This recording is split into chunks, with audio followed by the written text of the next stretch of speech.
今日會同大家講10樣父母有機會會講或者會做嘅事情，而呢啲事情會對仔女造成日後嘅心理傷害。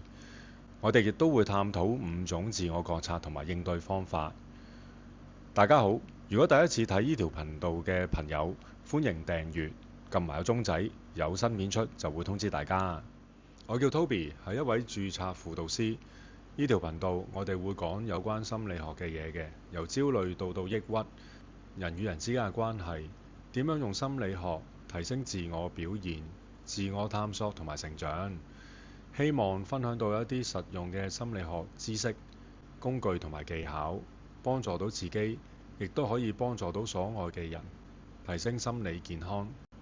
事不宜遲，我哋即刻睇下呢10樣係啲咩嘢嚟。第一，你知唔知道我為你付出幾多？以前有冇同仔女講過類似嘅説話，或者有冇聽過自己父母同自己講呢？我哋做父母好容易跌入咗一個盲點，就係我哋生佢出嚟養大佢，覺得付出咗好多，仔女好似欠咗我哋咁樣。但係其實唔好忘記，帶佢嚟呢個世界嘅決定係我哋。我哋所謂嘅付出，其實好多時都係反映咗我哋對人生嘅不滿，或者對現實嘅無奈投射咗喺仔女身上。無論當年係有計劃定係意外生佢出嚟，最終生佢出嚟呢個決定都係成年人。我哋聽到父母講呢啲説話，會覺得自己點解應該會存在呢？甚至乎覺得同父母嘅關係係一筆債，一筆永遠還唔清嘅債。呢種行為唔單止係唔公平，聽到其實都好唔開心。第二，你真係好令我失望。我哋人一生第一段關係通常都係照顧者，包括爸爸媽媽啦、爺爺嫲嫲啦、阿姨啦、阿叔啦，只要係第一照顧者，我哋都會界別為呢個關係。呢段關係對於我哋嚟講係非常之重要，佢構成咗我哋點樣去評價自己啦。所以父母講出呢句説話，對小朋友嚟講傷害非常非常之大。佢會令到我哋懷疑自己嘅價值啦，嚴重嘅會引起焦慮、抑鬱，甚至乎有一啲小朋友會有自殺、自殘嘅念頭。好多時呢句説話其實係反映咗父母對自己嘅不滿，而唔係真係仔女有問題。第三，批評子女外表，例如話佢太肥啊、太瘦啊、太高啊或者太矮，呢啲都係唔啱嘅。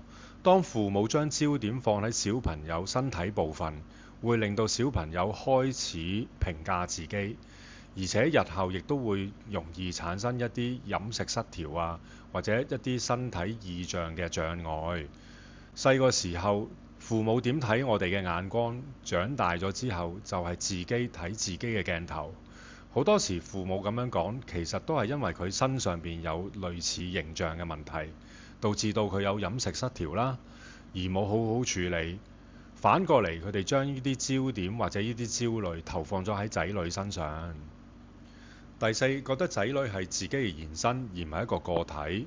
依類型家長其實係好常見嘅，佢哋會話：你點可以咁樣做㗎？好丟我架喎！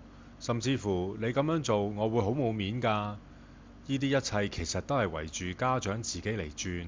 佢哋唔容許仔女有自己嘅思想啦，亦都唔容許仔女有自己嘅決定同埋自由。佢哋覺得仔女一旦有咗自己嘅想法，就會備受威脅。依類型家長其實代表緊佢哋內心非常之脆弱，好怕失去。而小朋友長大咗之後，亦都容易產生焦慮問題。第五，唔尊重仔女嘅私隱。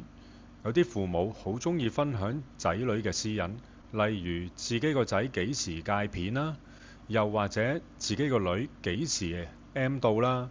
呢啲資料、呢啲資訊根本唔需要，亦都唔應該公開。又例如有啲家長好鍾意偷睇仔女嘅日記嘅，甚至乎喺網上面監視仔女嘅私人帳號。如果個小朋友真係好細個，都情有可原，因為你係佢個監護人。但係一旦仔女長大咗之後，呢啲行為其實都幾討厭。呢啲行為其實同頭先第4點好有關係，即係家長同孩子之間冇一條清楚嘅界線，又或者家長覺得睇實佢先至為之一個好嘅家長。其實仔女係需要有自己私人嘅空間嘅。如果冇咗的話會點呢？佢哋會產生自我懷疑，甚至乎長大咗之後更加之反叛。第六，強迫仔女達成佢嘅夢想，或者跟住佢嘅路。呢啲父母其實唔容許子女自由發展嘅，認為愛同價值先決條件就係聽話，係有條件嘅愛。呢種思維同埋管教方式其實破壞咗小朋友嘅自主成長，日後出嚟社會做事其實好容易產生焦慮。一旦冇咗父母喺身邊，情況就會更加之難以想像。第七，用愛或者冷漠作為懲罰仔女。父母唔抽唔睬啦、冷漠啦、藐視啦嚟作為懲罰仔女，其實即係話俾仔女聽，愛係有條件嘅，或者要迎合我哋先至有愛。人其實天生係需要用愛去聯繫嘅。如果愛係成為咗一個懲罰嘅工具，將來仔女長大咗之後就會覺得感情係需要有條件，結果會變成點樣呢？就係人際關係之中嘅討好型人格啦，怕人哋唔中意啦，或者怕失去關係啦。其實父母應該好清楚將情緒同事情分開去處理，而唔係用一個封閉或者一個冷戰處理仔女嘅問題。第八，永遠唔道歉。父母都有機會錯，父母其實都係人。有陣時父母唔覺意講咗仔女唔想俾人知嘅秘密。如果真係咁，應該道歉。道歉唔代表自己嘅軟弱，亦都唔代表失去咗家庭中嘅地位。如果唔道歉，仔女就會發現自己其實係唔重要嘅，甚至乎其他人係唔需要尊重自己。久而久之，仔女就會覺得自己本身存在係冇價值，甚至乎長大咗之後成為人際關係嘅犧牲品。第九，拎仔女同其他人比。無論係同學啦、兄弟姊妹啦，可能親戚朋友啦，好喜歡將自己嘅仔女同其他人去比較。其實比較會唔單止摧毀咗小朋友嘅自信，更加之削弱咗佢內在動機。第十，我都係為你好。其實呢句説話一出，所有事情都已經結束，因為父母已經講咗自己就係最好，而小朋友嘅意見係唔需要聽嘅。呢種其實係阻止溝通嘅方法。試問小朋友長大咗之後學習咗啲咩嘢？就係拒絕溝通咯。以上嗰10件事其實都好反映咗呢啲父母好缺乏情緒覺察，甚至乎呢啲父母都其實好需要被愛、被關懷。有陣時佢哋都覺得自己好受委屈。咁樣我哋又點樣覺察自己嘅情緒呢？第一，當然係揾輔導師尋找自己，建立返良好嘅親子關係啦。第二，療愈內在小孩，我哋可以透過寫日記，日記裏邊我哋可以寫我哋嘅感受同埋事情。另外，我哋都可以睇返以前寫過嘅日記，睇下當時我哋係缺乏咗啲咩嘢嘅。其實細個時候，我哋最需要嘅係被愛、被體諒同埋被關懷。另外，我哋都可以試下而家寫一封信俾細個嘅自己，討論返以前一啲未解決嘅事情，亦都幻想下細個自己會點樣回信。咁樣其實係我哋內部做咗一個連結，慢慢去療愈自己。第三，留意自己內在對話。我哋成日俾負面嘅説話包圍，我哋亦都可能對自己過分苛刻。有冇時間停低聽下自己嘅心聲？我哋通常同自己講啲咩嘢㗎？有冇經常批評自己呢？而聽到呢啲批評，你又會覺得有咩感受呢？